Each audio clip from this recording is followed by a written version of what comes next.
Саламатсыздар ма 8-ші сынып оқушылары? 25-ші есеп. Оқушылар мұндағы берілген теңдігі айнымалының қандай мәндерінде орындалады? Мұндағы түбірасындағы x квадрат минус 2x плюс 1-ді жазып алайық.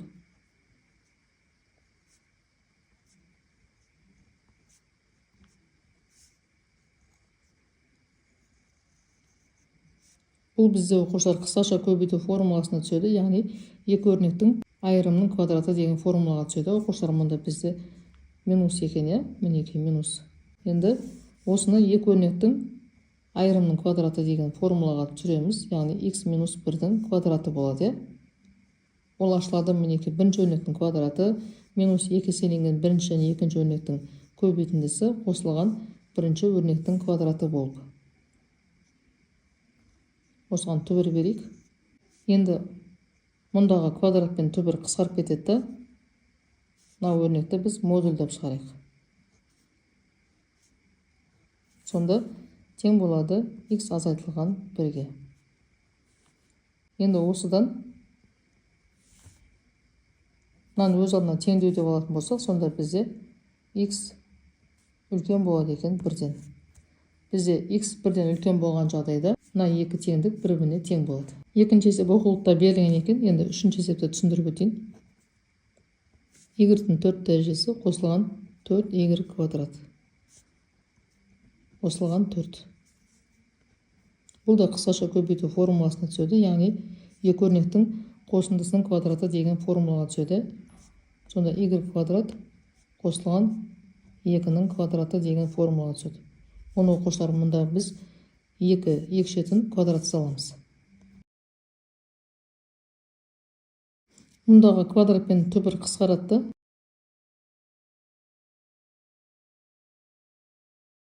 Y квадрат қосылған 2 шығады. Яғни модульдеп шығарамыз. Сонда ол тең болады y квадрат қосылған 2-ге. Оқушылар мұндағы y-тің орнына кез келген сан қоятын болсақ, оны квадраттаған кезде бізде оң сан шығады. Енді осыдан біз y-тің орнына кез келген санды қоя аламыз. Y бізде тиісті болады минус шексіздіктен плюс шексіздікке дейінгі сан аралықтарына. Оқушылар түсінікті, мұнда бізде оң сан болғандықтан 1-ден үлкен немесе 1-ге тең болу керек, ал мұнда мінекей мұнда біз кез келген сан қоятын болсақ, оған квадрат берген кезде одан оң сан шығады, яғни минус шексіздік пен плюс шексіздікке дейінгі сан аралықтарындағы кез келген санды қойсақ болады. Келесі 26-шы есепте бөлшекті қысқартыңдар. Мұндағы берілген бөлшекті қысқарту үшін осыған бүгінде түбірді көбейтеміз. А минус 3-ке және түбірасты А азайтылған 3-ке. Мұнда бізде түбірасты А азайтылған 3 берілетін болса, осыған түбірасты А қосылған түбірасты 3-ті көбейтеміз.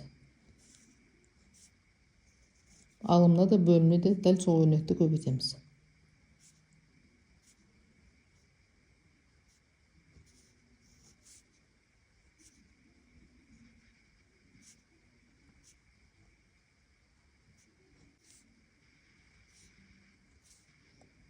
Сонда оқушылар бізде А минус Б, А плюс Б деген формулаға түседі. Ол ашылады А квадрат минус Б квадрат болып. Сонда мұнда жасайықшы, түбірасты А-ның квадраты минус түбірасты 3-дің квадраты болып ашылады. Жоқ, ықшамдалады. А минус 3-ті көбейтеміз түбірасты А қосылған түбірасты 3-ке. Сонда бізде түбірасты А-ның квадраты А болады. Азайтылған түбірасты 3-дің квадраты 3 болады.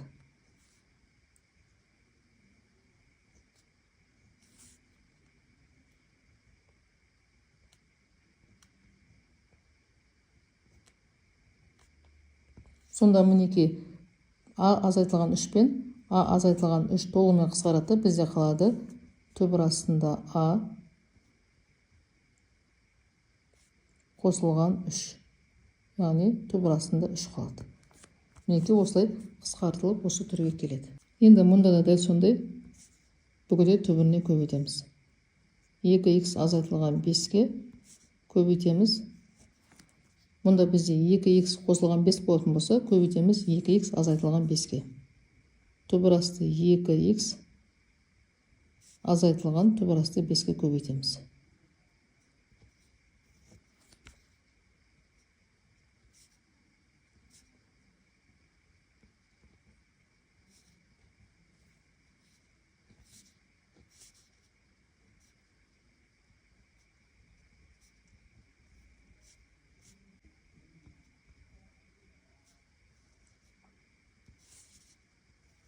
Сонда оқушылар, мұнда бізде а қосылған б, а азайтылған б болды. Ол ашылады а квадрат минус б квадрат болып, сонда аның квадраты, яғни түбірасты 2х-ның квадраты 2х болады. Ал түбірасты 5-ның квадраты 5 болады.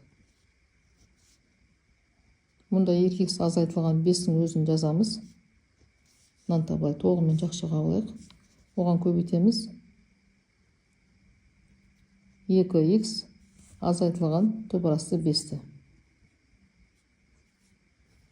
Сонда оқушылар, мұндағы 2х азайтылған 5 пен 2х азайтылған 5 толығымен қысқарады. Бізде қалады түбірасында 2х азайтылған түбірасында 5. Енді мұнда бізде түбірасында а азайтылған б екен, ал мына да бөліміне де түбірасында а қосылған б-ны көбейтеміз.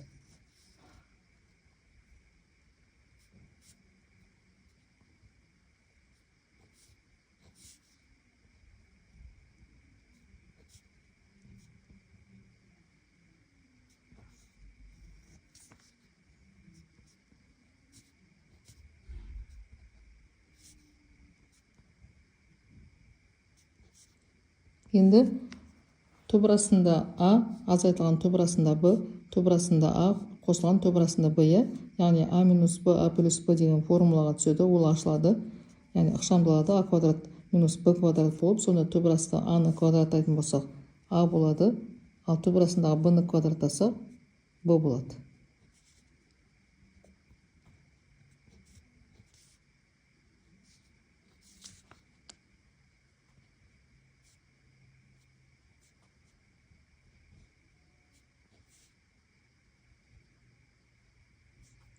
Сонда оқушылар, мұндағы а минус б мен а минус б толығымен қысқарады.